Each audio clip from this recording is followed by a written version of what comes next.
बिस्मिल्लाहिर्रहमानिर्रहीम।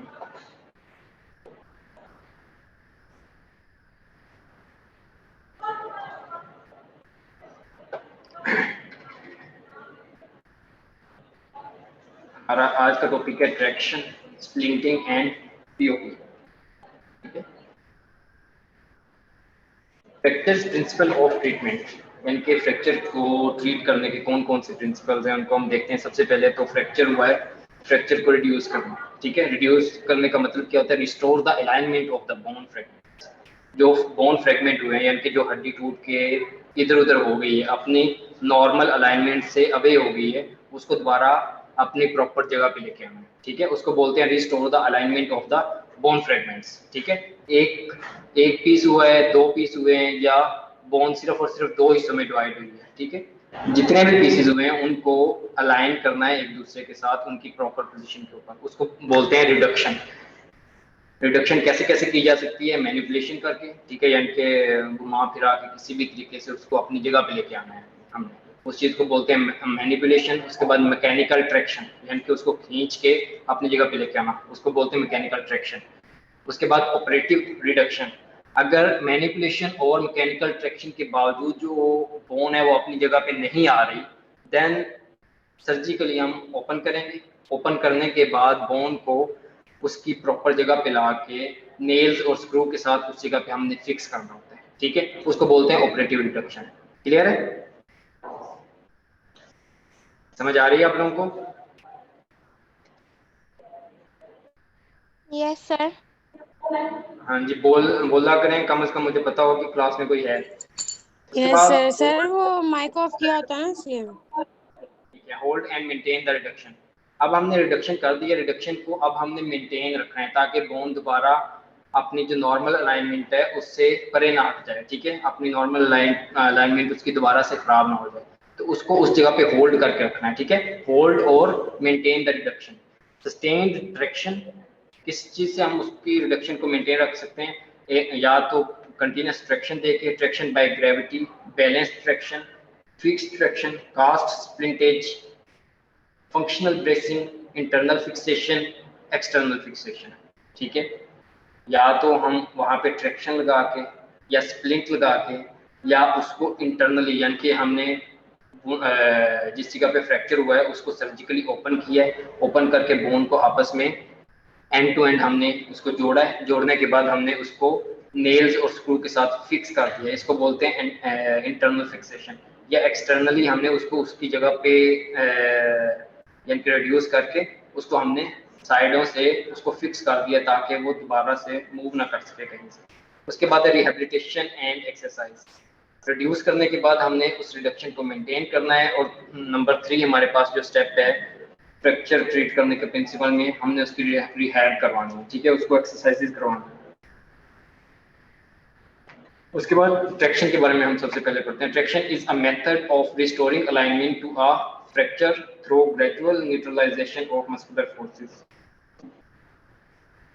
जिस वक्त कोई फ्रैक्चर होगा तो मसल्स की फोर्सेस की वजह से जो बोन होगी अपनी नॉर्मल अलाइनमेंट से परे चली जाएगी। ठीक है, अपनी नॉर्मल अलाइनमेंट से दूर हो जाएगी, उसकी जो नॉर्मल अलाइनमेंट होगी वो खराब होगी। ठीक है, अगर डिस्प्लेस्ड फ्रैक्चर होगा, ठीक है, डिस्प्लेस्ड फ्रैक्चर की बात कर रहे हैं कि डिस्प्लेस्ड फ्रैक्चर में ये वाली प्रॉब्लम होगी।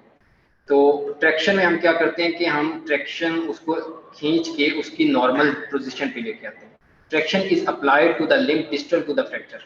हमने ट्रैक्शन किस जगह पे अप्लाई करनी होती है? जिस जगह पे फ्रैक्चर हुआ है उसके डिस्टल एरिया पे हमने ट्रैक्शन को अप्लाई करना होता है। फॉर एग्जांपल किसी के टिबिया के ऊपर फ्रैक्चर हुआ है तो हमने टिबिया के जिस एरिया पे फ्रैक्चर हुआ है उससे नीचे से हमने ट्रैक्शन को अप्लाई करना है, यानी कि फीट वाली साइड से। ठीक है, हमने ट्रैक्शन को अप्लाई करना है।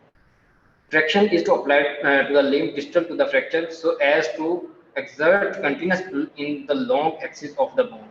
ठीक है, long axis of the bone उसको हमने कंटिन्यूस पुल रखना है ताकि वो अपनी जो उसकी नॉर्मल अलाइनमेंट है जिस जगह पे उसको हम रखना चाहते हैं उस जगह पे वो रहे। Method in traction, skin traction and skeletal traction. दो तरह की ट्रैक्शन होती है, एक तो स्किन ट्रैक्शन होती है और दूसरी स्केलेटल ट्रैक्शन। फंक्शंस क्या है ट्रैक्शन के? फंक्शंस में यही है, ट्रैक्शन किस काम के लिए हम यूज करते हैं? Reduction of the fractures and dislocation. अगर कोई बोन डिसलोकेट हो गई अपनी जगह से, नॉर्मल जगह से परे हट गई है, ठीक है, विदाउट फ्रैक्चर या विद फ्रैक्चर, ठीक है। तो हमने उसको रिड्यूस करना है, उसकी नॉर्मल अलाइनमेंट को मेंटेन करना है, रिड्यूस और रिलीफ पेन। और अगर बोन के डिसलोकेशन की वजह से कोई पेन हो रही है, ठीक है, उस पेन को रिलीफ करने के लिए हम इसको यूज कर सकते हैं। प्रिवेंटिंग डिफॉर्मिटी, ठीक है, बोन डिसलोकेशन या फ्रैक्चर की वजह से जो डिफॉर्मिटी होती है, ठीक है, लिम्ब के अंदर जो कोई डिफॉर्मिटी हो रही है, उस डिफॉर्मिटी को उस डिफॉर्मिटी को ट्रीट करने के लिए, उस डिफॉर्मिटी से बचाने के लिए हम ट्रैक्शन अप्लाई करते हैं। Correction of soft tissue contracture, soft tissue contracture की जो करेक्शन है उसको करने के लिए हम करते हैं। इंश्योर मोबिलाइजेशन को इंश्योर करवाने के लिए हम ट्रैक्शन लगाते हैं। मिनिमाइज द मस्कुलर स्पैज्म, इससे क्या होता है, मस्कुलर स्पैज्म को भी हम मिनिमाइज करते हैं, ठीक है। ये उसके चंद फंक्शंस हैं जिसके लिए हम ट्रैक्शन को यूटिलाइज करते हैं, जिसके लिए हम ट्रैक्शन अप्लाई करते हैं। General guidelines between skin traction and skeletal traction, ये कुछ फैक्टर्स हैं, उनको हम स्किन ट्रैक्शन और स्केलेटल ट्रैक्शन के लिहाज से हम देखते हैं। एज, चिल्ड्रन एंड अडल्ट्स के अंदर स्किन ट्रैक्शन अप्लाई की जा सकती है, ठीक है। स्केलेटल ट्रैक्शन सिर्फ और सिर्फ अडल्ट्स के अंदर। Applied with adhesive plaster in case of skin traction and with pin and wire in case of skeletal traction. Pin and wire इसमें क्यों यूटिलाइज करते हैं, क्योंकि इसमें हमने क्या करना होता है, बोन में से हमने पिन या वायर को पास करना है और बोन को हमने पुल करना होता है, ठीक है। इसलिए उसमें से पिन या वायर को गुजारेंगे बोन में से और उसके थ्रू हम फिर उसको ट्रैक्शन देंगे। अप्लाइड जो स्किन ट्रैक्शन है वो स्किन के ऊपर अप्लाई की जाती है, उसके अंदर कोई भी हमने इंटरवेंशन नहीं करनी, हमने बॉडी के अंदर इंटर नहीं होना, वो सिर्फ और सिर्फ स्किन के ऊपर हम करते हैं, ठीक है। और स्केलेटल ट्रैक्शन में हमने बोन के अंदर से ये वाली पिन या वायर को गुजारना है, ठीक है, और वहां से हमने ट्रैक्शन को अप्लाई करना है। Forces to maintain the reduction, हमने जो ट्रैक्शन अप्लाई की है, ठीक है, और रिडक्शन को मेंटेन रखने के लिए जो हमने फोर्स लगानी है, in case of skin traction वो 5 kg से ज्यादा नहीं होनी चाहिए, 5 kg से कम होनी चाहिए, ठीक है। In case of skeletal traction, यानी कि स्केलेटल ट्रैक्शन हम उस वक्त यूटिलाइज करते हैं जिस टाइम पे रिडक्शन को मेंटेन करने के लिए हमारे पास 5 kg से ज्यादा वेट रिक्वायर्ड हो, ठीक है। अगर 5 kg से कम वेट रिक्वायर होगा उसके लिए हम स्किन ट्रैक्शन यूज करेंगे, अगर 5 kg से ज्यादा वेट रिक्वायर होगा तो उसके लिए हम स्केलेटल ट्रैक्शन अप्लाई करेंगे। शॉर्ट ड्यूरेशन के लिए स्किन ट्रैक्शन को यूटिलाइज किया जाता है। लॉन्ग ड्यूरेशन के लिए अगर हमें कोई ट्रैक्शन रखनी पड़ेगी, ठीक है, for example in case of adults, lower limb की जो ट्रैक्शन है उसको हमें लंबे अरसे तक रखना पड़ता है क्योंकि उनका जो हीलिंग टाइम है वो थोड़ा प्रॉन्ग होता है, तो उस काम के लिए हमें स्केलेटल ट्रैक्शन अप्लाई करना होता है। स्किन ट्रैक्शन इंडिकेशंस, कब कब हम इसे यूज कर सकते हैं। इंडिकेशंस में है कि temporary management of fracture of neck of femur के नेक का जो फ्रैक्चर है उसको टेम्पोरेरी मैनेज करने के लिए हम इसको यूटिलाइज कर सकते हैं। एंड इंटरट्रोकेंटेरिक फ्रैक्चर, फीमर के ऊपर 2 ट्रोकेंटर्स होते हैं, ठीक है, उनके दरमियान से अगर कहीं से फीमर का फ्रैक्चर होगा, ठीक है, उसको बोलते हैं इंटरट्रोकेंटेरिक फ्रैक्चर, ठीक है।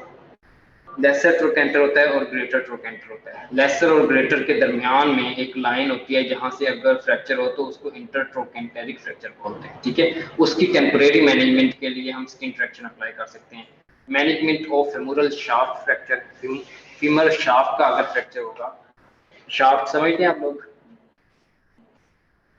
फीमर का जो मिडल पोर्शन, ठीक है ना, फीमर के मिडल पोर्शन को फीमोरल शाफ्ट का नाम देते हैं, ठीक है। फीमोरल शाफ्ट का अगर फ्रैक्चर होगा तो उसकी मैनेजमेंट के लिए हम स्किन ट्रैक्शन अप्लाई कर सकते हैं।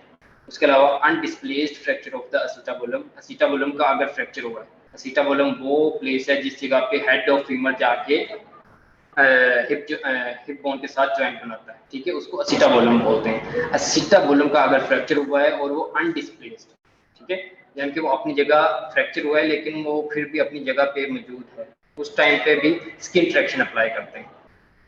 To correct minor fixed flexion deformity of hip and knee, minor fixed flexion deformity क्या होती है कि इसमें नी या जो हिप जॉइंट होता है वो थोड़ा सा हर टाइम पे फ्लेक्स रहेगा, ठीक है, हर टाइम पे उसके अंदर थोड़ी सी फ्लेक्शन रहेगी जिसको हम बोलते हैं माइनर फिक्स्ड, यानी कि वो फ्लेक्शन उसी तरह रहेगी हर टाइम पे, उसको बोलते हैं माइनर फिक्स्ड फ्लेक्शन डिफॉर्मिटी। तो उसको ट्रीट करने के लिए हम स्किन ट्रैक्शन यूज कर सकते हैं। हिप जॉइंट पे हो सकता है और नी जॉइंट पे हो सकता है। Direction of application of adhesive plaster is distal to proximal. ठीक है, जो हम plaster adhesive plaster skin traction के लिए अप्लाई करते हैं उसकी जो डायरेक्शन होती है डिस्टल से प्रॉक्सिमल की तरफ होती है। प्रॉक्सिमल वो होता है जो ट्रंक के ज्यादा नजदीक हो। ट्रंक किसको बोलते हैं, हमारा जो सेंट्रल पोर्शन है, एब्डोमेन है और थ्रेस है, ठीक है ना, थ्रेसिस करती है, ये वाला जो पोर्शन है इसको हम ट्रंक बोलते हैं। हमारी बॉडी का वो पोर्शन जो ट्रंक के नजदीक हो उसको हम क्या बोलेंगे, प्रॉक्सिमल, और जो ट्रंक से अवे हो उसको हम बोलते हैं डिस्टल।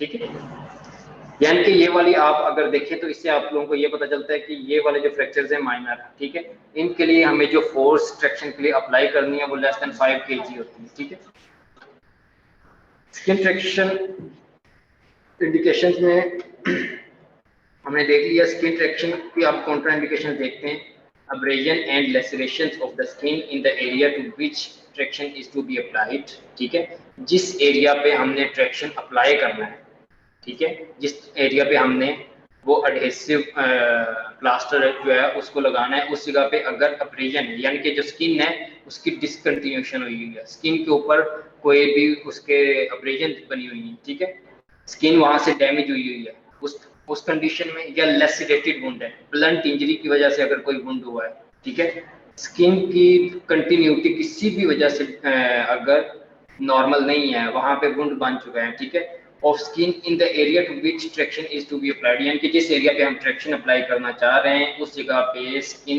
की जो कंटिन्यूटी है वो अफेक्ट हो चुकी है, उस कंडीशन में हम उस जगह पे एडहेसिव प्लास्टर नहीं लगा सकते।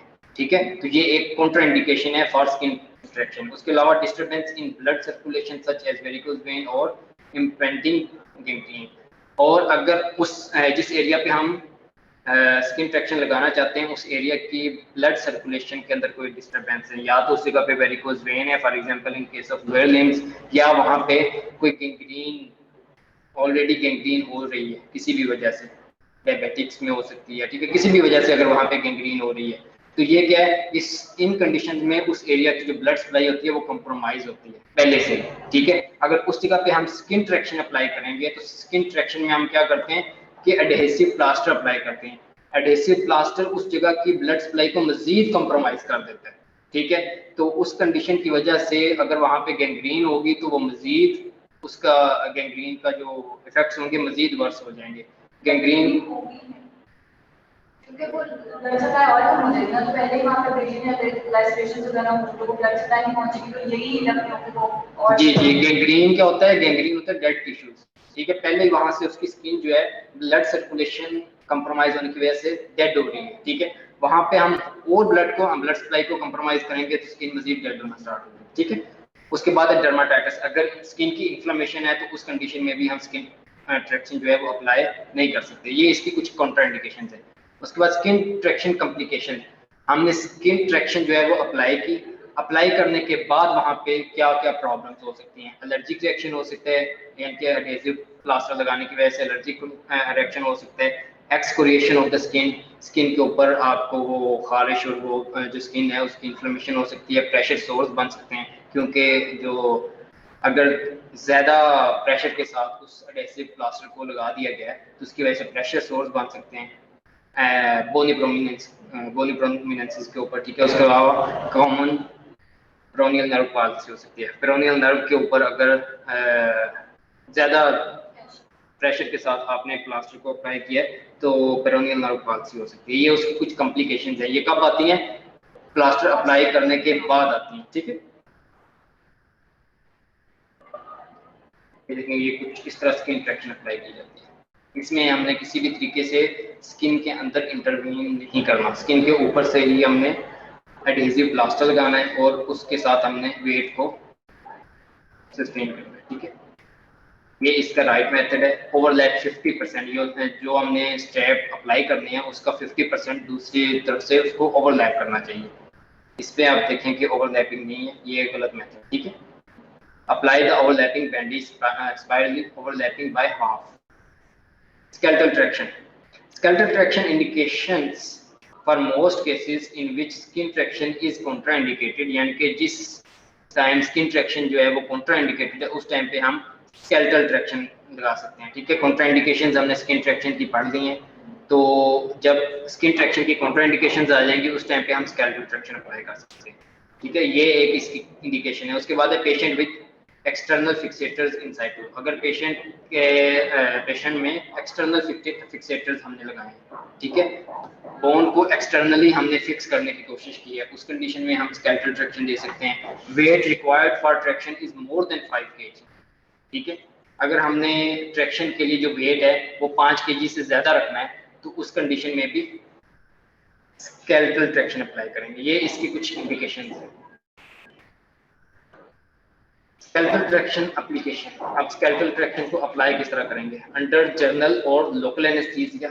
ठीक है, या तो उसे जनरल एनेस्थीसिया या लोकल एनेस्थीसिया के अंडर हम अप्लाई करेंगे, यानी कि स्केलेटल ट्रैक्शन अप्लाई कर रहे हैं। क्यों? क्योंकि ये अच्छा खासा पेनफुल होता है। हमने स्किन, सबक्यूटेनियस टिश्यू और बोन में से उस वायर या उस रॉड को हमने गुजारना होता है जिसके थ्रू हमने ट्रैक्शन अप्लाई करनी है। एरिया क्लीन एंड रैप्ड, जिस एरिया पे हमने स्केलेटल ट्रैक्शन अप्लाई करनी होती है उस एरिया को क्लीन किया जाता है, उसको अच्छे से सफाई करके उसे कवर किया जाता है। माउंट द पिन वायर और ऑन द हैंडल ड्रिल, यानी कि जिस ड्रिल के थ्रू हमने बोन में से पंक्चर करके पिन या वायर को गुजारना है उसके अंदर हम क्या करेंगे? पिन या वायर को फिक्स करेंगे उस ड्रिल के अंदर। Identification the site of insertion and make a stab wound, जिस जगह पे हमने उसको इंसर्ट करना है उस साइट को आइडेंटिफाई करेंगे और उस जगह पे हम एक स्टैब वुंड लगाएंगे, यानी कि उस एरिया की जो स्किन है उसको थोड़ा हम कट देंगे।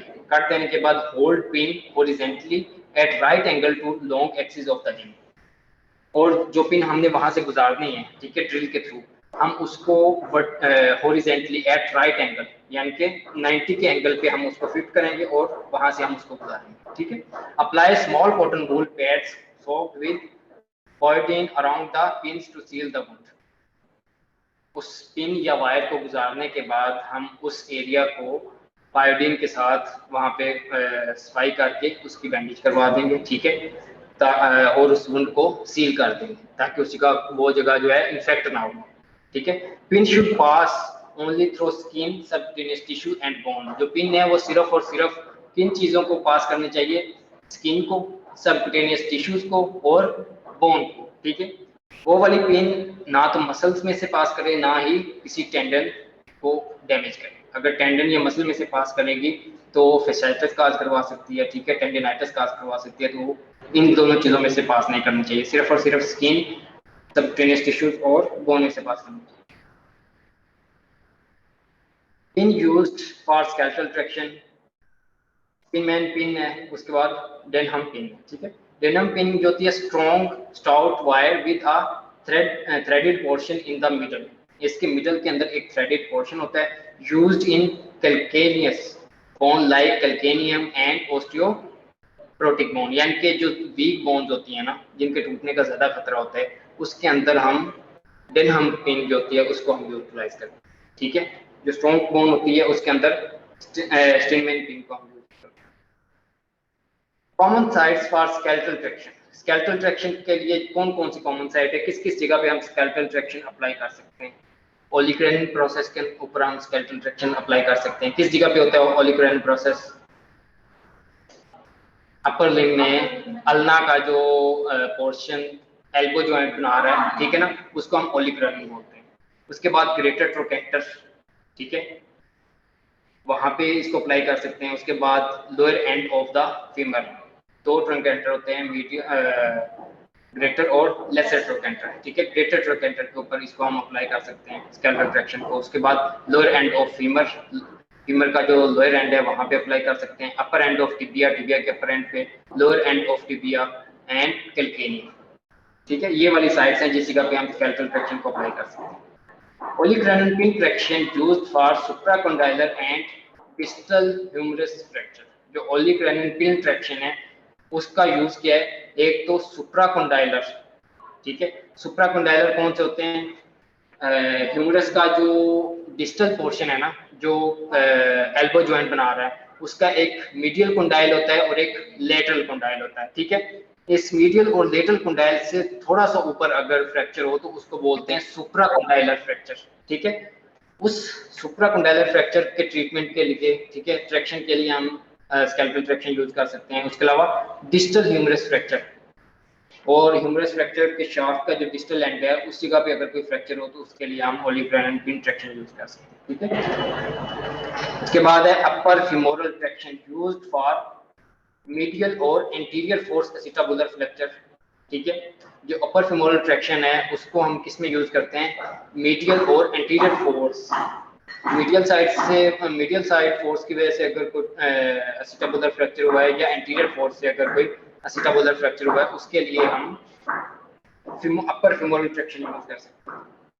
डिस्टल फीमोरल ट्रैक्शन किसके लिए यूज कर सकते हैं, फॉर सुपीरियर फोर्स, यानी कि ऊपर वाली साइड से अगर कोई फोर्स लगी है जिसकी वजह से एसिटाबुलर फ्रैक्चर हुआ है उसके लिए यूज कर सकते हैं। एंड फीमोरल शाफ्ट फ्रैक्चर, और फीमर के शाफ्ट का अगर कोई फ्रैक्चर है उसके लिए डिस्टल फीमोरल ट्रैक्शन यूज की जा सकती है।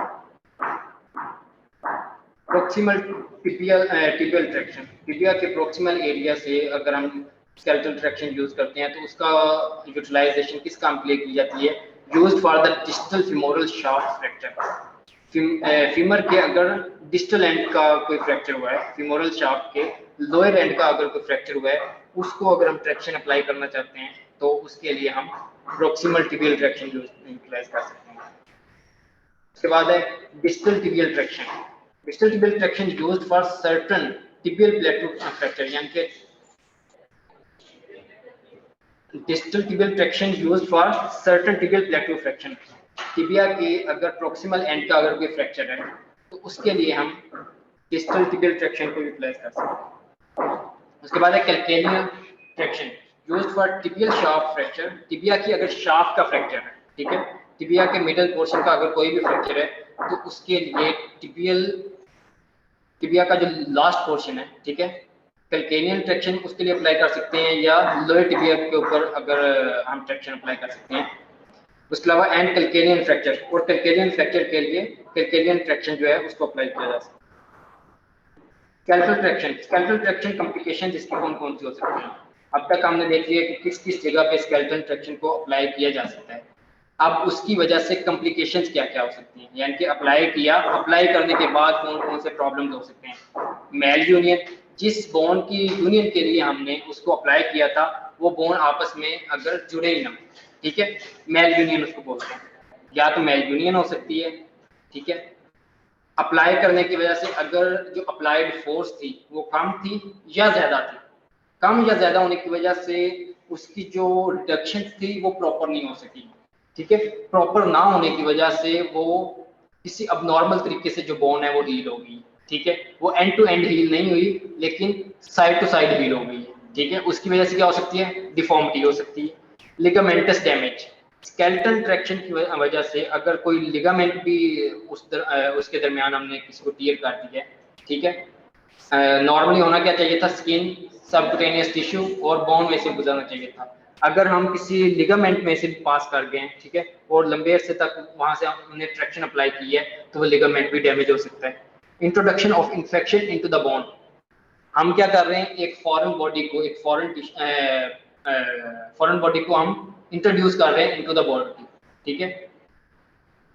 फॉरेन बॉडी क्या है, पिन या वायर जो है वो एक इन्फेक्शन का सोर्स है, ठीक है। अगर हम उसका प्रॉपर तरीके से उसको साफ करके नहीं रखेंगे तो उसकी वजह से हम बाहर से इन्फेक्शन इम्प्लांट कर सकते हैं पेशेंट के अंदर, ठीक है। तो ये एक इन्फेक्शन का सोर्स हो सकता है जिसकी वजह से बोन की इन्फेक्शन हो सकती है, ठीक है, सबक्यूटेनियस टिश्यूज की इन्फेक्शन हो सकती है, स्किन की इन्फेक्शन हो सकती है, ठीक है। हम क्या कर सकते हैं कि बोन की इन्फेक्शन इंट्रोड्यूस कर सकते हैं इसके थ्रू।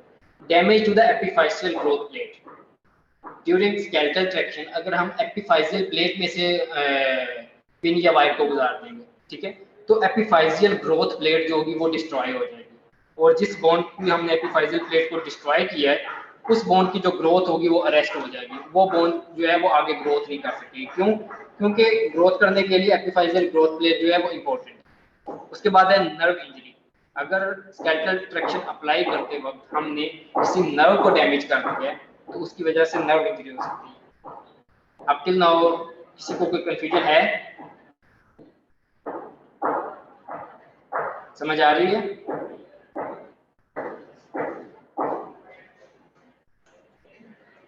भाई सो तो नहीं गए? No sir. समझ आ रही है? यस सर, आ रही। Types of traction based on mechanism. Mechanism की बेस पे अब ट्रैक्शन की कौन कौन सी टाइप्स हो सकती हैं?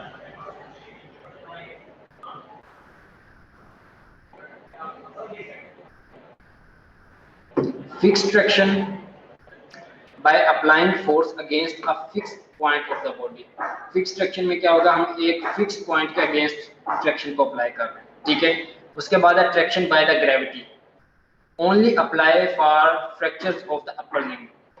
ग्रेविटी के अगेंस्ट हमने ट्रैक्शन को अप्लाई किया हुआ है ताकि जो लिम्ब है वो ग्रेविटी के अगेंस्ट ज्यादा नीचे की तरफ मूव ना करे, ठीक है। वो सिर्फ और सिर्फ अपर लिम्ब के लिए हम अप्लाई करते हैं, ठीक है। Traction by the gravity.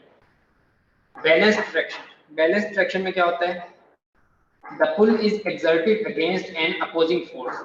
एक अपोजिंग फोर्स के अगेंस्ट हम पुल करते हैं, ठीक है, provided by the weight of the body.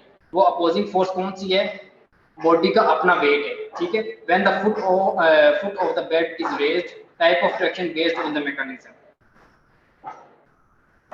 उसके बाद है care of the patient in traction. हमने ट्रैक्शन अप्लाई कर दी, पहले हमने टाइप्स देखी है कि कौन कौन सी हो सकती हैं। एक तो फिक्स्ड है, दूसरी ग्रेविटी की वजह से हो रही है जो ट्रैक्शन, ठीक है, और तीसरी क्या है, बैलेंस ट्रैक्शन, ठीक है। उसके बाद है care of the patient in traction.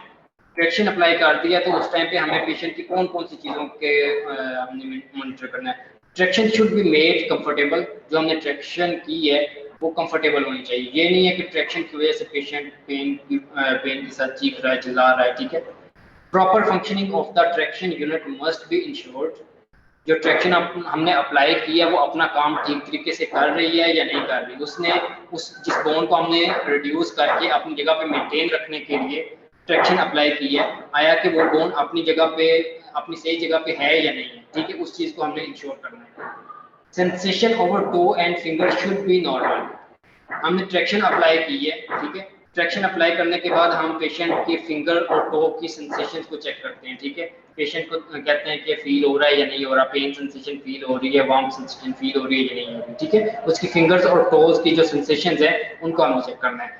Proper position of fracture ensured by taking check X-ray in traction, ठीक है। हमने क्या किया, ट्रैक्शन अप्लाई किया, ट्रैक्शन अप्लाई करने के बाद हम क्या करेंगे, मेक श्योर करवाने के लिए हम एक एक्सरे करवाएंगे और उस एक्सरे पे हम देखेंगे कि हमने जो बोन को रिड्यूस किया था उसको एंड टू एंड हमने सीधा करके ट्रैक्शन अप्लाई किया है, आया कि वो बोन अपनी प्रॉपर पोजीशन पे है या हमारा ट्रैक्शन अप्लाई करने के बाद फिर वो आगे पीछे कहीं होगी। अगर तो कहीं आगे पीछे हो गई है तो हमने उसे दोबारा उसकी प्रॉपर पोजीशन पे लेके आना है, उसको दोबारा से सही तरीके से रिड्यूस करना है, ठीक है। सर अगर हम ट्रैक्शन कर रहे हैं वो कर लिया, उसके बाद हम उसको कैमरा टाइम चेक तो करते रहते होंगे ना, एक्सरे वगैरह। जी जी ऑफ कोर्स, हमने ट्रैक्शन अप्लाई की है, रिड्यूस करने के बाद ट्रैक्शन अप्लाई की है, ट्रैक्शन अप्लाई करने के बाद हम मेक श्योर करने के लिए उसका एक्सरे करेंगे। एक्सरे करने के बाद हमको पता चलेगा कि हमारी ट्रैक्शन जो हमने ट्रैक्शन की है वो अपने प्रॉपर पोजीशन पर बोन को उसने रखा हुआ है या नहीं रखा हुआ। अगर बोन फिर से अपनी जो नॉर्मल जगह है उससे डिस्प्लेस्ड हो गई है तो हमने दोबारा से उसको मैनिपुलेट करके अपनी प्रॉपर जगह पे लेके आना है।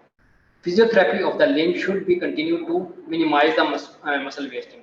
उसके बाद क्या करना है कि उस मसल की फिजियोथेरेपी करनी है ताकि उस लिम्ब के जो मसल्स हैं उनकी वेस्टिंग जो है वो मिनिमाइज की जा सके। क्यों? क्योंकि उस मसल्स को हम उस लिम्ब को हम यूटिलाइज नहीं कर रहे, ठीक है, उसकी इमोबिलाइज किया हुआ है, ठीक है, तो उस वजह से उस मसल की वेस्टिंग स्टार्ट हो जाएगी, उस लिम्ब के मसल्स की वेस्टिंग स्टार्ट हो जाएगी, तो उसकी फिजियोथेरेपी करनी है। Splint, splint a device used for support or immobilization of a limb or the spine। Splint में क्या काम करता है कि ये एक डिवाइस है जो कि सपोर्ट करती है या इमोबिलाइज करती है लिम्ब को और स्पाइन को, यानी कि किसी लिम्ब को या स्पाइन को इमोबिलाइज करने के लिए जो डिवाइस यूज की जाती है उसको स्प्लिंट बोलते हैं। Any material used to support a fracture is known as splint, ठीक है। जो भी मटेरियल किसी फ्रैक्चर को सपोर्ट करने के लिए यूज करते हैं ताकि वो जो फ्रैक्चर्ड बोन है उसको अपनी जगह पे रखा जा सके, ठीक है, उसको हम स्प्लिंट का नाम देते हैं। फंक्शंस क्या होते हैं स्प्लिंट के? Temporary immobilization of strains, fractures and reduce dislocations. इसमें क्या करना है कि हमने इमोबिलाइज करना है in case of strain. Strain में क्या होता है? अब्रप्ट ट्विचिंग होती है, ठीक है ना। अब्रप्टली किसी चीज को हम रोड़ देंगे, ठीक है, अब्रप्टली किसी चीज को हम ट्विस्ट कर देंगे, ट्विस्टिंग को हम क्या बोलते हैं? स्ट्रेन। और उसकी वजह से क्या होता है? सीवियर पेन होती है। बोलते हैं ना स्प्रेन या स्ट्रेन फीट में अक्सर हो जाती है, सीढ़ियों वगैरह उतरते हैं। उसके अलावा फ्रैक्चर की सूरत में इमोबिलाइज करते हैं एंड रिड्यूस डिसलोकेशन, और डिसलोकेशन को रिड्यूस करने के लिए स्प्लिंट को यूज किया जाता है। हमने करना क्या होता है कि उस स्पेसिफिक पोर्शन को, उस स्पेसिफिक एरिया को इमोबिलाइज कर देना है ताकि वो मूव ना करे।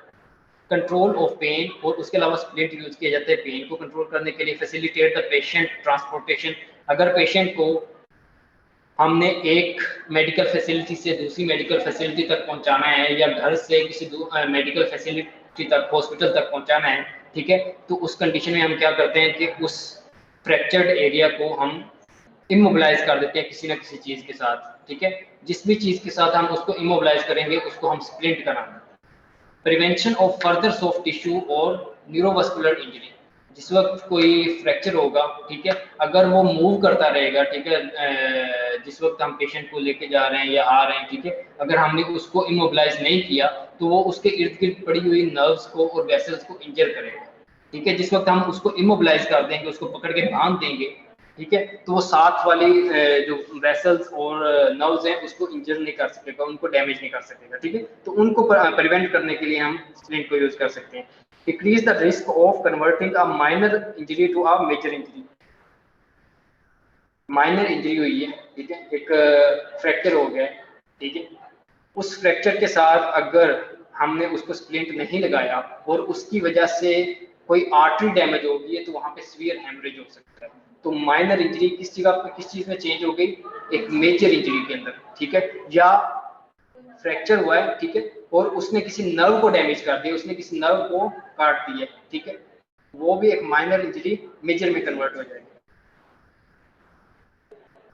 इंडिकेशंस फॉर स्प्लिंट, स्प्लिंट के इंडिकेशंस क्या हैं? क्लोज फ्रैक्चर, स्प्लेन, स्प्रेन में क्या होता है?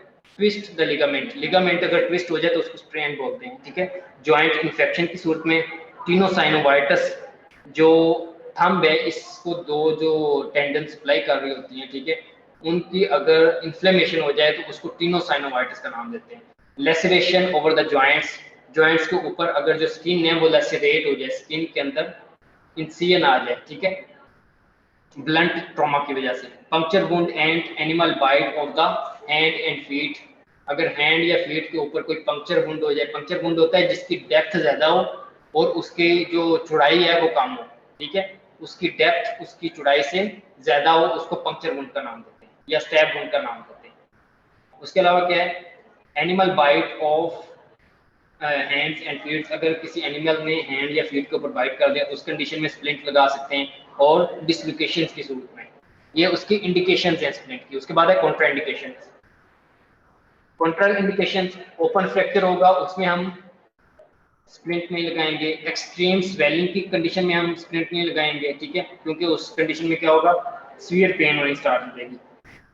इंपेंडिंग कंपार्टमेंट सिंड्रोम, यानी कि अगर कंपार्टमेंट सिंड्रोम का खतरा है, ठीक है, अगर कंपार्टमेंट सिंड्रोम का खतरा है तो उस कंडीशन में हम स्प्लिंट नहीं लगाएंगे। उसके अलावा न्यूरोवास्कुलर कंप्रोमाइज, अगर न्यूरो हमारे स्प्लिंट यानी कि हम क्या करते हैं कि कोई इंजरी हुई है और वहां पे हम कस के किसी कपड़े को बांध देते हैं, ठीक है, किसी भी चीज से बांध देते हैं और उसकी वजह से उस एरिया की ब्लड सप्लाई कंप्रोमाइज हो गई है या उस एरिया का जो नर्व है वो कंप्रेस हो गई है, ठीक है, तो अगर न्यूरोवास्कुलर कंप्रोमाइज हो रहा है तो उस कंडीशन में भी हम क्या करेंगे? स्प्लिंट अप्लाई नहीं करेंगे, वो उसके लिए एक contraindication.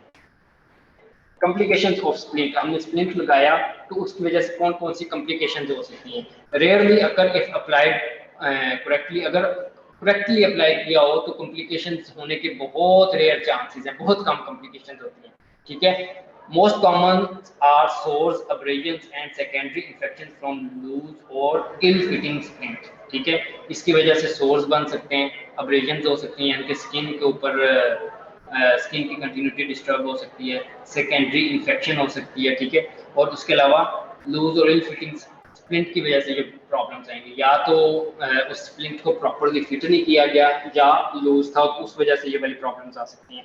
Less common neurovascular compromise from tight fitting splint, contact dermatitis and thermal Burns from heating of plaster. ठीक है, जो लेस कॉमन प्रॉब्लम्स हैं वो कौन सी हो सकती हैं, या तो न्यूरोवास्कुलर कंप्रोमाइज हो सकता है, ठीक है, नर्व या वेसल इसमें क्या है कि कंप्रोमाइज हो सकती है। कैसे कंप्रोमाइज हो सकती है कि हमने जो स्प्लिंट था उसको बहुत टाइटली फिट किया है, ठीक है। कॉन्टैक्ट डर्माटाइटिस हो सकता है, हमने क्या है कि स्प्लिंट को फिट किया और हमारी जो स्किन है उसने उसके अगेंस्ट रिएक्ट किया, हमारी स्किन की इन्फ्लेमेशन हो गई, ठीक है, उसको बोलते हैं कॉन्टैक्ट डर्माटाइटिस। किस चीज़ की कॉन्टैक्ट करने की वजह से हमारी स्किन के ऊपर जो डर्माटाइटिस हो रही है, इन्फ्लेमेशन हो रही है, उसको स्किन कॉन्टैक्ट डर्माटाइटिस बोलते हैं। उसके अलावा थर्मल बर्न्स, पीओपी जिस वक्त हम अप्लाई करते हैं तो उसकी वजह से क्या होता है, वो हीट अप होता है, ठीक है, उसके हीट अप होने की वजह से बर्न इंजरी हो सकती है from heating of the plaster.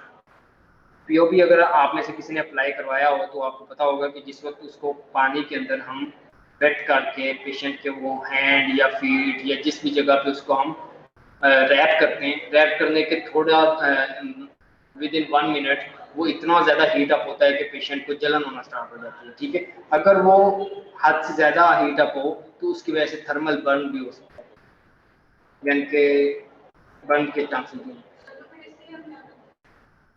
Mostly नहीं होता, बहुत कम जो सेंसिटिव पेशेंट्स होते हैं उनमें होता है। तो उसके लिए अगर किसी को हो रहा हो ज़्यादा प्रॉब्लम तो उसके लिए उसको फिर दोबारा ओपन कर देते हैं, ठीक है, थोड़ा टाइम रुकने के बाद दोबारा उसको लपेटते हैं ताकि जो हीट है वो एक दफ़ा निकल जाए। Preparation, define injury and what splint is required. सबसे पहले तो पता होना चाहिए कि इंजरी कौन सी है और उसके लिए कौन सा स्प्लिंट चाहिए होगा, ठीक है। Splint in position of function, यानी कि जिस पोजीशन के लिए जिस जगह के लिए स्प्लिंट चाहिए वो सारी चीज़ें हमने चेक करनी है। Clean and repair skin lesions prepare to splint application, ठीक है, हमने क्या करना है कि स्किन के ऊपर अगर कोई प्रॉब्लम है उसको हमने क्लीन करना है, उसको साफ करने के बाद उसको रिपेयर करना है, ठीक है, और उसके बाद हमने स्प्लिंट को अप्लाई करना है। Document neurovascular examination before splint application, हमने जिस जगह पे स्प्लिंट को अप्लाई करना है उस जगह पे हमने न्यूरोवास्कुलर स्टेटस को चेक करना है। फॉर एग्जांपल वेरिकोज वेन के ऊपर हम अगर स्प्लिंट अप्लाई कर रहे हैं तो उस जगह की क्या होगी, ब्लड सप्लाई कंप्रोमाइज होगी। अगर गैंग्रीनस फीट के ऊपर हम स्प्लिंट अप्लाई कर रहे हैं तो उस जगह की ब्लड सप्लाई कंप्रोमाइज होगी। तो कहीं भी स्प्लिंट अप्लाई करने से पहले हमने क्या करना है कि उस एरिया की न्यूरोवास्कुलर एग्जामिनेशन करना है और उसको हमने डॉक्यूमेंट करना है। हम उसको हमने नोट्स डालने हैं कि इस जगह पे न्यूरोवास्कुलर स्टेटस ओके है या नहीं ओके, ठीक है। Anticipate ability for child to remove clothes after splint is applied, और देखना है कि वो स्प्लिंट अप्लाई करने के बाद अपनी जो डेली एक्टिविटीज हैं, अपनी जो कपड़े हैं उनको रिमूव कर सकता है या नहीं, ठीक है। What kind of splints? Fibreglass splints हो सकते हैं, प्री फैब्रिकेटेड स्प्लिंट्स हो सकते हैं, एयर स्प्लिंट्स हो सकते हैं और प्लास्टर स्प्लिंट्स हो सकते हैं जिसको पीओपी भी बोलते हैं, प्लास्टर ऑफ पेरिस। फाइबरग्लास और ऑर्थोग्लास स्प्लिंट्स कुछ इस तरह के नजर आते हैं, ठीक है।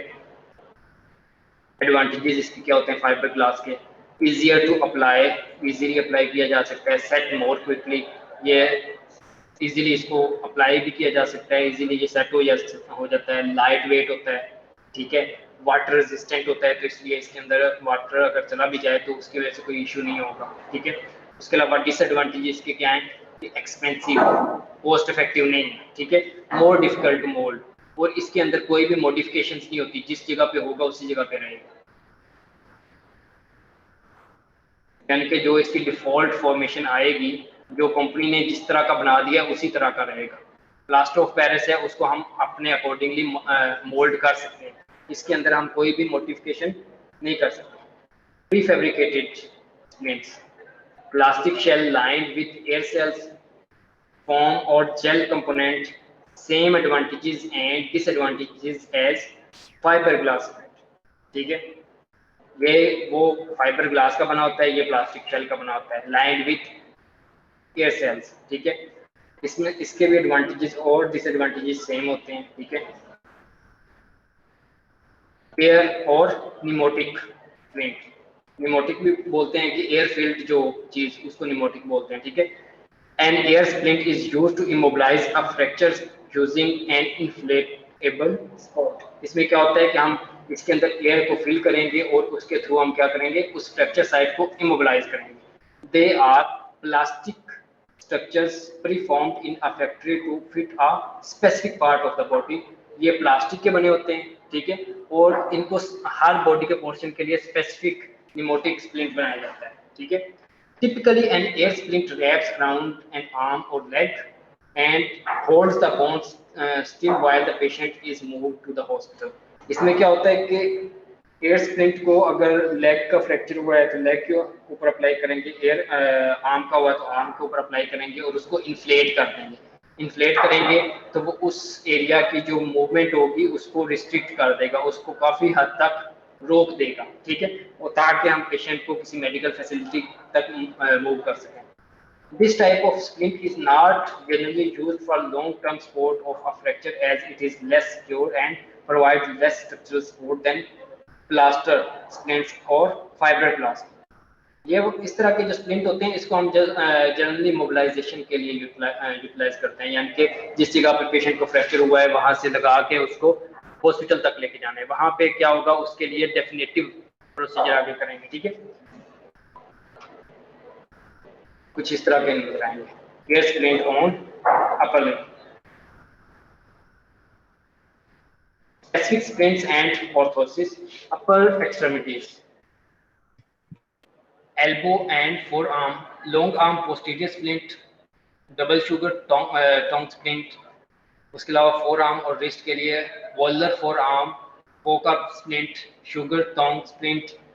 Hand and finger के लिए ulnar gutter, radial gutter, thumb spica, finger splints. Lower extremities के लिए knee immobilizer, posterior knee splint, ankle के लिए posterior ankle splint and stirrups splint है, ठीक है. अब हम इनको डिटेल के साथ देख लेते हैं. सबसे पहले है long arm posterior splint. Indications इसकी क्या होंगी, elbow olecranon and forearm injuries, ठीक है. एल्बो या ओलिक्रेनन प्रोसेस या फोर आर्म की अगर इंजरी होगी उसके लिए हम लॉन्ग आर्म पोस्टीरियर स्प्लिंट को यूज कर सकते हैं. डिस्टल ह्यूमरस फ्रैक्चर के लिए इसको यूटिलाइज किया जा सकता है. बोथ बोन्स फोर आर्म यानी कि अल्ना और रेडियस दोनों में से अगर किसी का भी फ्रैक्चर हो उसके लिए हम लॉन्ग आर्म पोस्टीरियर स्प्लिंट को यूटिलाइज कर सकते हैं, ठीक है. ये इसकी कुछ इंडिकेशंस है. अनस्टेबल प्रॉक्सिमल रेडियस और अल्नर फ्रैक्चर, यानी कि अगर प्रॉक्सिमल रेडियस या अल्नर फ्रैक्चर हो, अनस्टेबल हो, तो उसके लिए शुगर टोंग जो है वो बेस्ट है as compare to long arm posterior splint. इसको भी यूटिलाइज किया जा सकता है लेकिन बेस्ट कौन सा है, sugar tong. Does not completely eliminate supination and pronation, यानी कि थोड़ा बहुत इससे सुपिनेशन और प्रोनेशन जो है वो की जा सकती है. थोड़ा बहुत जो हैंड जो है उसकी सुपिनेशन और प्रोनेशन हो सकती है. उसके बाद है forearm sugar tong splint. Indication इसकी क्या है, distal radius and ulnar fracture. Ulna और रेडियस का अगर डिस्टल फ्रैक्चर होगा तो उसके लिए इसको यूटिलाइज किया जा सकता है. Prevents pronation and supination and immobilizes elbow. इसने क्या करना है कि एल्बो जॉइंट को इमोबिलाइज कर देना है और प्रोनेशन और सुपिनेशन को रिस्ट्रिक्ट कर देना है, उसको रोक देना है, ठीक है.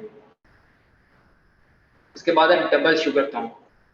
Indications elbow and forearm fracture, proximal mid distal radius and ulnar fracture. Ulna का अगर अल्ना या रेडियस का प्रॉक्सिमल या मिडल या डिस्टल फ्रैक्चर हुआ है उसके लिए इसको यूटिलाइज कर सकते हैं. Better for most distal forearm and elbow fracture because limits flexion, extension and pronation and supination. इसका जो बेस्ट फंक्शन है वो कौन किसके लिए है, four arm and elbow fracture. काम इसने क्या करना है, it limits flexion, extension, pronation and supination. इसने ये चारों काम जो है उनको बहुत कम कर देना. ना तो ये फ्लेक्शन करने देगा या ना ही एक्सटेंशन, ना ही सुपिनेशन, ना ही प्रोनेशन. उसके बाद है फोर आर्म वॉलर स्प्लिंट और cock up splint. Soft tissue hand wrist injuries, यानी कि हैंड के सॉफ्ट टिश्यूज का अगर कोई ट्रॉमा हुआ है या रिस्ट इंजरी हुई है, स्प्रेन हुई है, कार्पल टनल, नाइट स्प्लिंट, ठीक है, etc.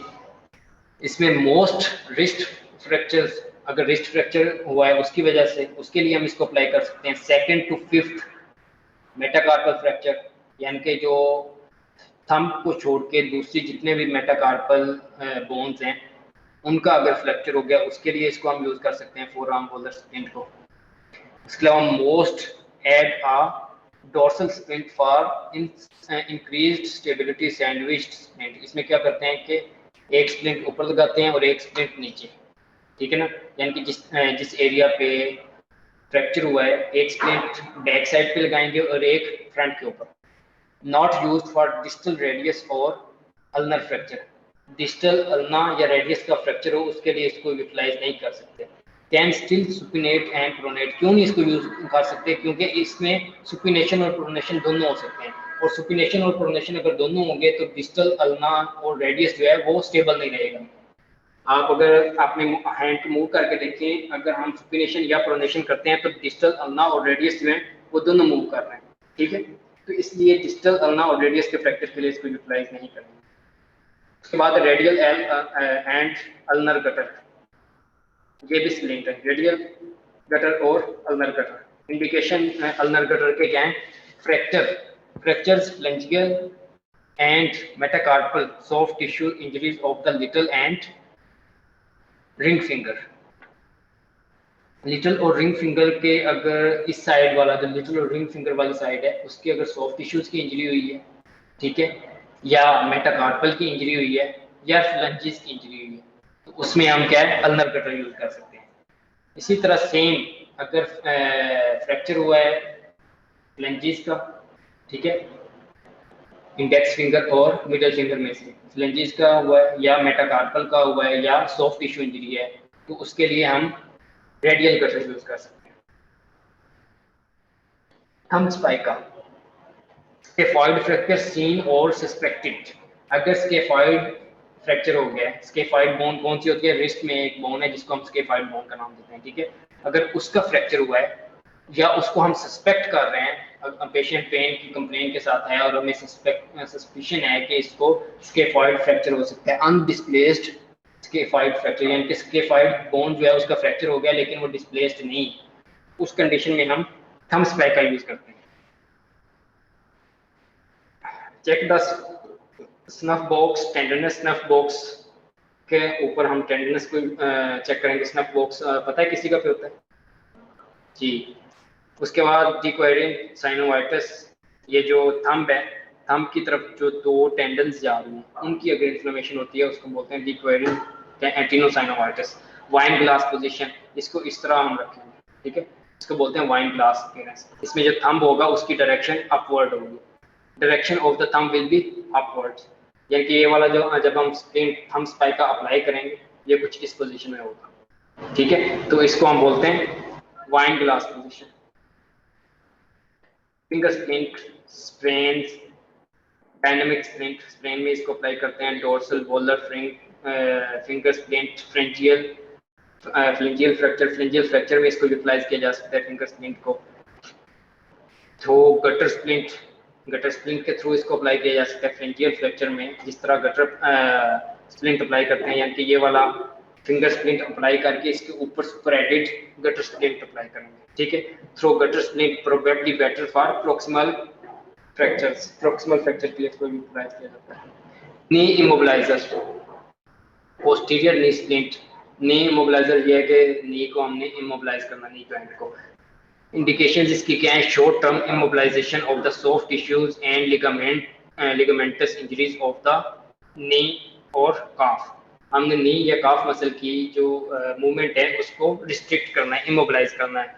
Allows light flexion and extension, may add posterior knee splint to further immobilise the knee, ठीक है। हमने जब नी इमोबिलाइजर अप्लाई करना है तो उससे जो इसकी फ्लेक्शन और एक्सटेंशन है वो काफी हद तक रुक जाती है, ठीक है। माइनर सी फ्लेक्शन और एक्सटेंशन होती है, ठीक है। अगर हम इसको मजीद इसकी जो फ्लेक्शन और एक्सटेंशन है उसको भी हम रोकना चाहते हैं तो उसके लिए हम फिर पोस्टीरियर स्प्लिंट अप्लाई करेंगे, पोस्टीरियर नी स्प्लिंट, ठीक है।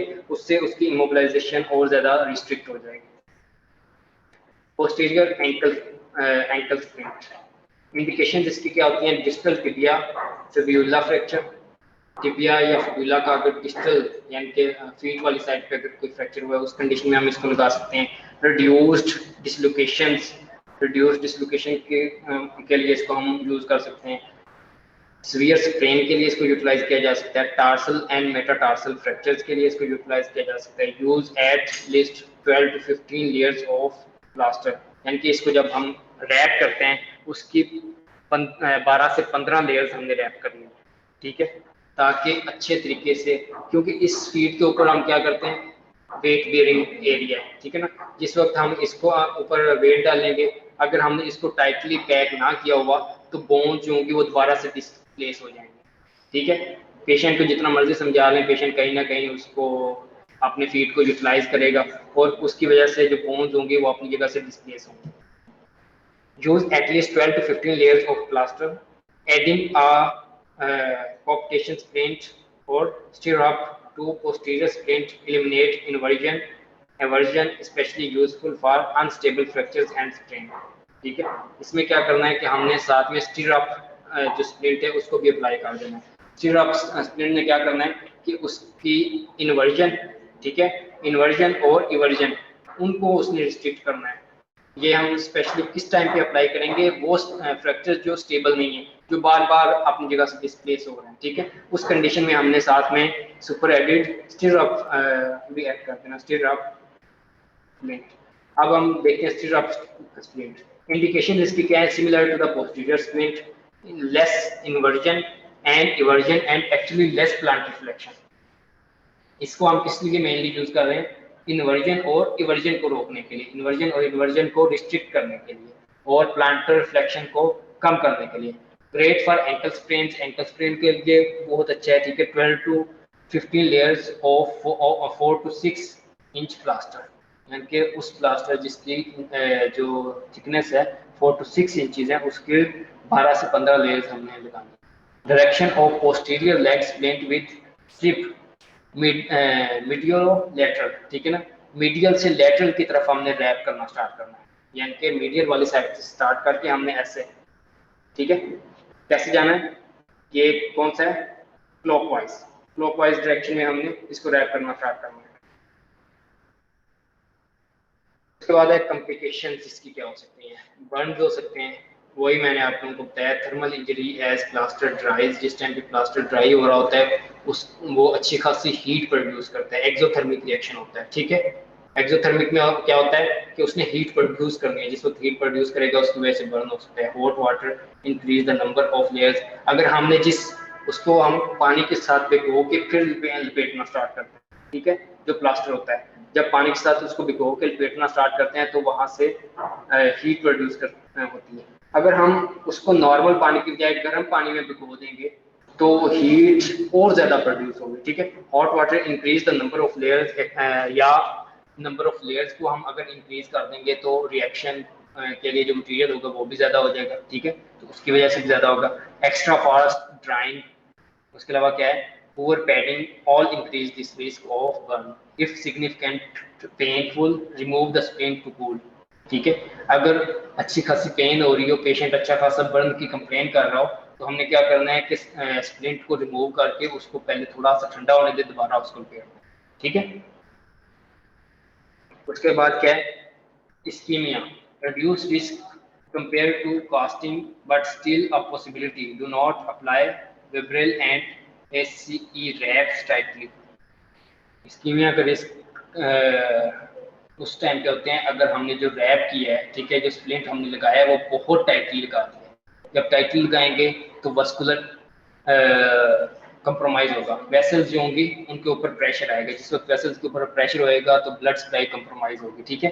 डू नॉट अच्छा instruct to ice and elevate the extremity, हमने क्या करना है कि वो वाली जो एक्सट्रीमिटी होगी उसको एलिवेट करना है। Close follow up if high risk for swelling and ischaemia, अगर हमको शक है कि उसको स्वेलिंग या इस्कीमिया हो सकता है, ठीक है, वो पेशेंट हाई रिस्क पे है, फॉर एग्जांपल थीरोस्क्लेरोसिस का पेशेंट है, हाइपरटेंशन का पेशेंट है, डायबिटिक है, ठीक है, ओल्ड एज है, उसके अंदर रिस्क फैक्टर्स मौजूद हैं, तो उसको हमने क्लोजली फॉलो अप करना है, ठीक है।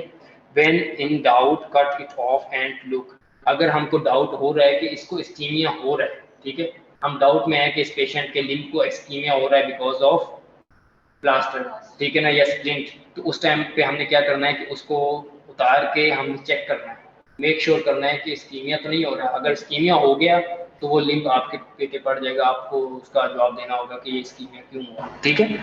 Remember pulses lost late, pulses जो होती हैं वो लेट जाती हैं। आप अगर पल्स को फील कर रहे हैं कि पल्स प्रेजेंट है, that means blood supply compromise नहीं हो रही, तो ये आपकी रॉन्ग परसेप्शन है। पल्सेस एंड पे लॉस्ट होंगी जिस वक्त सारा काम हो चुका होगा, ठीक है। Pressure sores smooth Webril and plaster well, अगर जो उसके बोनी प्रोमिनेंसेस हैं उस जगह पे आपने कोई कॉटन वगैरह नहीं रखी और आपने वैसे ही प्लास्टर को अप्लाई कर दिया, तो वो तो तकरीबन जिस तरह पत्थर होता है इस फॉर्म में ड्राई होकर पत्थर की फॉर्म में आ जाता है। उस जगह पे अगर आपने कॉटन वगैरह नहीं रखी तो उस जगह पे प्रेशर सोर्स बन जाएंगे। Infection clean debride and dress all wounds before splint application, आपने क्या करना है कि जिस जगह पे आप स्प्लिंट को अप्लाई कर रहे हो, ठीक है, उस जगह पे आपने स्किन को अच्छे से क्लीन करना है। क्लीन करने के बाद उस जगह की अच्छे से ड्रेसिंग करनी है और उस जगह पे फिर स्प्लिंट को अप्लाई करना है। रीचेक इफ सिग्निफिकेंट वुंड और इंक्रीजिंग पेन, अगर उस जगह पे जो वुंड है उसका साइज बड़ा है या पेन की कंप्लेन कर रहा है पेशेंट, ठीक है, तो उस कंडीशन में आपने स्प्लिंट को उतार के दोबारा उसको रीचेक भी करना है, रीअसेस भी करना है। Kramer wire splint, leather splint used for temporary splintage of fracture during transportation, made of two thick parallel wires with interlacing wires, can be bent into different shapes. ये एक किस्म का स्प्लिंट है, इसमें क्या है कि इसको टेम्परेरी यूज के लिए इसको यूज किया जाता है, ठीक है। फॉर एग्जांपल पेशेंट को एक जगह से दूसरी जगह लेके जाना है, ठीक है, पेशेंट को फैक्ट्री से हॉस्पिटल तक लेके जाना है, तो हमने बोन को इमोबिलाइज करवाने के लिए इस तरह के स्प्लिंट को यूटिलाइज करना है, ठीक है। इसमें क्या होता है कि दो मोटी वायर्स होती हैं, उनके दरमियान में इंटरलैसिंग छोटी छोटी वायर्स होती हैं। ये देखें, एक ये वायर है, ठीक है, और एक इसके नीचे ये वाली वायर है और दरमियान में छोटी छोटी वायर्स हैं, ठीक है। इसको हम किसी भी तरीके में मोल्ड कर सकते हैं अकॉर्डिंग टू द लिंक, ठीक है। और इसको बेंड करने के बाद हमने हॉस्पिटल तक लेके जाना है, उसके बाद हमने जो डेफिनेटिव स्प्लिंट होगा उसको अप्लाई करना है। Thomas splint, immobilisation for injuries of the hip and thigh, इसको हिप और थाई की इंजरीज को इमोबिलाइज करने के लिए यूटिलाइज किया जाता है। Transportation of patient with lower limb injuries, femur fracture, जो पेशेंट लोअर लिम्ब इंजरी या फीमर फ्रैक्चर के साथ होते हैं उनको ट्रांसपोर्ट करने के लिए एक जगह से दूसरी जगह लेके जाने के लिए इसको टेम्पोरेरी हम यूज करते हैं। डिवाइस्ड बाय हग ओवेन थॉमस, ये वाला एक साइंटिस्ट है जिसने इसको डिवाइस किया था। Initially used for immobilisation for tuberculosis of the knee, यानी कि नी की अगर ट्यूबरकुलोसिस हो गई है उस नी को इमोबिलाइज करने के लिए इसको यूटिलाइज किया जाता था, ठीक है। दो तरह का होता है, एक होता है फुल रिंग और एक होता है split ring. Care of a patient in a splint, किसी पेशेंट को स्प्लिंट लगा हुआ है उसकी केयर कैसे करनी है। Splint should be properly applied, splint को प्रॉपर्ली अप्लाई करना है। Well padded at bony prominences and at fracture site, जिस जगह पे बोनी प्रोमिनेंस है और जिस जगह पे फ्रैक्चर है उस जगह पे पैड यानी कि उस जगह पे कोई कॉटन वगैरह रख के उसको आपने सील करना है, ठीक है, ताकि बोनी प्रोमिनेंस पे अगर कॉटन वगैरह नहीं रखेंगे तो उस जगह पे प्रेशर सोर्स के चांसेस होंगे। Bandage of the splint shouldn't be too high nor too loose, too tight भी नहीं होनी चाहिए, यानी कि बैंडेज जो है आपने बहुत ज़्यादा टाइट भी नहीं करनी और बहुत ज़्यादा लूज भी नहीं करनी। Patient should be encourage to actively exercise the muscles and joints inside the splint as much as permitted, यानी कि पेशेंट को समझा देना है कि आपने इस हद तक इस जॉइंट को मूव करते रहना है, ठीक है, इस हद तक अपने इन मसल्स को इस तरीके से मूव करते रहना है, ठीक है। पेशेंट को समझाने के बाद उसको आपने भेजना है। Any compression of the nerve or vessel should be detected early and managed accordingly, patient को आपने बता देना है कि अगर आपको दर्द फील हो, यानी कि जो भी जिस एरिया की आपने कोई स्प्लिंट वगैरह लगाया है उस एरिया की जो जो कॉम्प्लिकेशंस होती हैं वो आपने पेशेंट को एक्सप्लेन करनी है कि अगर आपको ये फील हो या ये फील हो तो आपने उसी टाइम पे हॉस्पिटल आना है और हमें इन्फॉर्म करना है ताकि हम अकॉर्डिंगली उसको मैनेज करें। अर्ली डिटेक्शन होगी तो उसकी जो कॉम्प्लिकेशंस है उनसे बचा जा सकता है, अगर अर्ली डिटेक्शन नहीं हुई तो बाद में उसकी कॉम्प्लिकेशंस हो सकती हैं, ठीक है। Daily checking and adjustment should be made, अगर ऐसी कोई जगह है उस जगह पे हम क्या कर सकते हैं, डेली चेकिंग कर सकते हैं और उसको एडजस्ट कर सकते हैं अकॉर्डिंगली, बॉडी के अकॉर्डिंग। उसके बाद है plaster of Paris splint, POP. इसमें हमें क्या चाहिए होता है, वाटर चाहिए होता है, प्लास्टर रोल चाहिए होता है, ठीक है, इस तरह की पट्टी होती है, और उसके अलावा पैडिंग रोल चाहिए होता है, ठीक है, जिसको हम गर्म पट्टी बोलते हैं। Plaster of Paris splint mechanism, anhydrous calcium sulphate. Anhydrous का मतलब होता है, एन का मतलब होता है एब्सेंट, हाइड्रस का मतलब होता है वाटर, इसके अंदर वाटर नहीं होता, वाटर इसमें से ड्राई होता है, ठीक है। इसको हम क्या करना है, व्हेन मिक्स विद वाटर, जब इसको हम पानी के साथ मिक्स करते हैं, exothermic rehydration to be crystalline form, to the crystalline form. इसमें क्या होता है, एक्सोथर्मिक रिहाइड्रेशन होती है, जब इसके हम रिहाइड्रेशन करते हैं तो वहां से टेम्परेचर रिलीज होगा, ठीक है। Average time taken to change from powder form to crystalline form 3 to 9 minutes, 3 से 9 मिनट के अंदर ये पाउडर फॉर्म से किस में कन्वर्ट हो जाता है, हार्ड फॉर्म में, क्रिस्टलाइन फॉर्म में, ठीक है। 2 से 3 मिनट के लिए हम पेशेंट के हाथ को इस तरह सपोर्ट दे के रखते हैं, उसके बाद वो अपनी जगह पे फिक्स हो जाता है, ठीक है। यानी कि जिस भी पोजीशन में हमने रखनी होती है उस पोजीशन में हम उसको रखते हैं और 3 से 9 मिनट के अंदर अंदर वो वहाँ पे फिक्स हो जाएगा। और पेशेंट कंप्लेन किस चीज़ की उस टाइम पे करेगा कि बहुत ज़्यादा गर्म हो गया है, ठीक है, जलन हो रही है, ये वो इस तरह की उसकी कंप्लेंट्स होंगे। Time taken to change from crystalline form to anhydrous form 24 to 72 hours, यानी कि 24 से 72 घंटे के अंदर अंदर वो क्रिस्टलाइन फॉर्म जो है वह उसमें से पानी बिल्कुल गायब हो जाएगा, वो बिल्कुल पत्थर की तरह सख्त हो जाएगा, ठीक है। फंक्शन इसके क्या है, पेन रिड्यूस करने के लिए इसको यूटिलाइज करते हैं, reduce further damage to vessels and nerves, यानी कि वेसल्स और नर्व्स के फर्दर डैमेज के लिए, डैमेज को रोकने के लिए हम इसको यूज करते हैं। फैसिलिटेट पेशेंट ट्रांसपोर्टेशन, पेशेंट को अगर एक जगह से दूसरी जगह पे ट्रांसपोर्ट करना है उसके लिए इसको यूटिलाइज कर सकते हैं। उसके अलावा immobilisation of the fracture site, fracture site को इमोबिलाइज करने के लिए इसको यूज कर सकते हैं। एडवांटेजेस इसके क्या हैं, इजियर टू मोल्ड, इसको इजीली मोल्ड किया जा सकता है, यानी कि हम जिस पोजीशन में उसको रखना चाहते हैं उस पोजीशन में इसको मोल्ड कर सकते हैं। लेसर एक्सपेंसिव, एक्सपेंसिव नहीं है, ठीक है, चीपर है, ठीक है, कॉस्ट इफेक्टिव है, इसलिए ये इसका एडवांटेज है। More difficult to apply, apply करना थोड़ा डिफिकल्ट होता है, ठीक है, पेशेंट कंप्लाइंट नहीं होता। गेट सोगी व्हेन गेट वेट, जब हमने अप्लाई कर दिया है, खुश्क हो चुका है, जब दोबारा इसके ऊपर वाटर गिरेगा तो इसका जो टेक्सचर है वो थोड़ा चेंज होगा, ठीक है। उसके अलावा पेशेंट इचिंग की कंप्लेन करेगा, ये इसके डिसएडवांटेज है। एप्लीकेशन रूल्स क्या हैं, 1 joint above and 1 joint below, जिस जगह पे हमने अप्लाई करना है उससे एक जॉइंट ऊपर हमने इसके साथ लेना है और एक जॉइंट उसके नीचे वाला भी इसके साथ करना है। मोल्डेड विद पाम, इसको हम पाम के साथ जिस तरह चाहते हैं उस तरह मोल्ड कर सकते हैं, ठीक है। Joint should be immobilized in functional position, not too tight or too loose, इसको ना तो ज़्यादा टाइट रखना है ना ही ज़्यादा लूज रखना है। Upper extremities use 8 to 10 layers, upper extremities में 8 से 10 लेयर्स यूज करते हैं। Lower extremities 12 to 15 layers up to 20 if big, ठीक है। लोअर एक्सट्रीमिटीज में 12 से 15 लेयर्स को यूटिलाइज किया जा सकता है, ठीक है। और ज़्यादा से ज़्यादा कितनी लेयर्स यूटिलाइज कर सकते हैं, 20, ठीक है। इंक्रीज रिस्क ऑफ बर्न, जितनी लेयर्स ज़्यादा होंगी उतना बर्न के चांसेस जो होंगे वो ज़्यादा हो जाएंगे।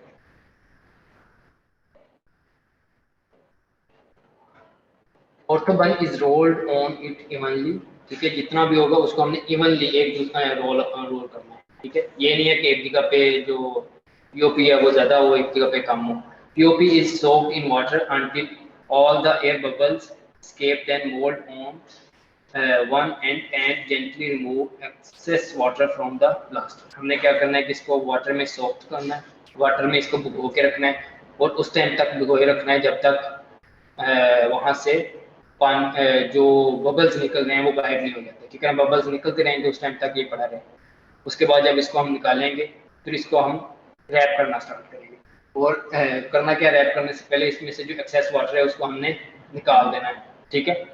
Apply POP evenly and smoothly, हमने इवनली इसको पूरे जिस जगह तक अप्लाई करना है उसके ऊपर अप्लाई करें, यानी कि एक जैसा अप्लाई करना है।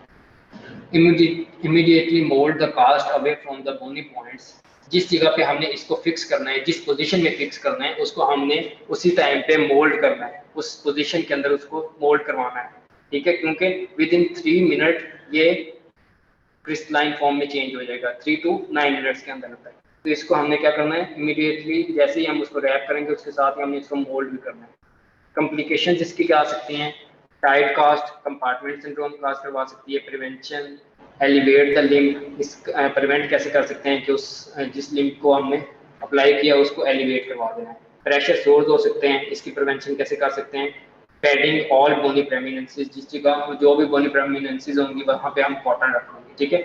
Before applying the cast, skin abrasions, lacerations, complication of removing POP, ठीक है। जिस टाइम पे हम पीओपी रिमूव कर रहे होते हैं उस टाइम पे लेसरेशन हो सकती है, एब्रेजन्स बन सकते हैं। Loose cast, not able to hold the fracture securely, अगर हमने लूजली उसको लगाया है तो वो क्या करेगी, उसके अंदर जो फ्रैक्चर बोन है वो उसको होल्ड नहीं कर सकेगी, और जो जिस काम के लिए हमने लगाया वो काम नहीं होगा, ठीक है। सोल्यूशन, रिप्लेस कास्ट, अगर हमने लूज कास्ट लगाई है तो उसका सोल्यूशन ये है कि हम उसको उतार के दोबारा से उसको पीओपी लगाएं, ठीक है। जॉइंट स्टिफनेस हो सकती है, सोल्यूशन क्या है, फिजियोथेरेपी करवाएं। एलर्जिक डर्माटाइटिस हो सकती है, सोल्यूशन क्या है, फाइबर ग्लास जो स्प्लिंट है उसको यूटिलाइज इसकी जगह पे किया जा सकता है, यानी कि जो पेशेंट एलर्जिक हैं उनके लिए हम फाइबर ग्लास यूज कर सकते हैं।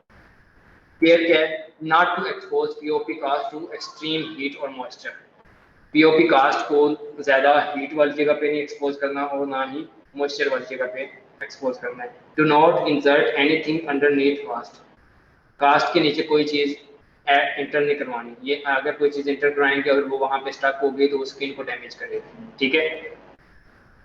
कवर वैन टेकिंग बाथ, जिस टाइम पे शावर लेते हैं उस टाइम पे उसको अच्छे तरीके से कवर करके शावर लें। Come back stat if there is excessive swelling, अगर कास्ट जिस जगह पे अप्लाई की है उस जगह पे स्वेलिंग होगी है तो इमीडिएटली हॉस्पिटल आएँ। ब्लूइश और वाइट डिस्कलरेशन या ब्लूइश या वाइट डिस्कलरेशन होगी है लिम्ब की, यानी कि आपने अपर लिम्ब पे पीओपी लगवाया है और हैंड की ब्लूइश डिस्कलरेशन हो गई है, ठीक है, या वाइट डिस्कलरेशन हो गई है, ठीक है, या नंबनेस हो रही है या एक्सेसिव पेन्स हो रही है या क्रैक आ रहे हैं, तो उस कंडीशन में फौरन से हॉस्पिटल पहुंचे और इस कास्ट को रिमूव करें, ठीक है जी। अब तो नाउ कोई कंफ्यूजन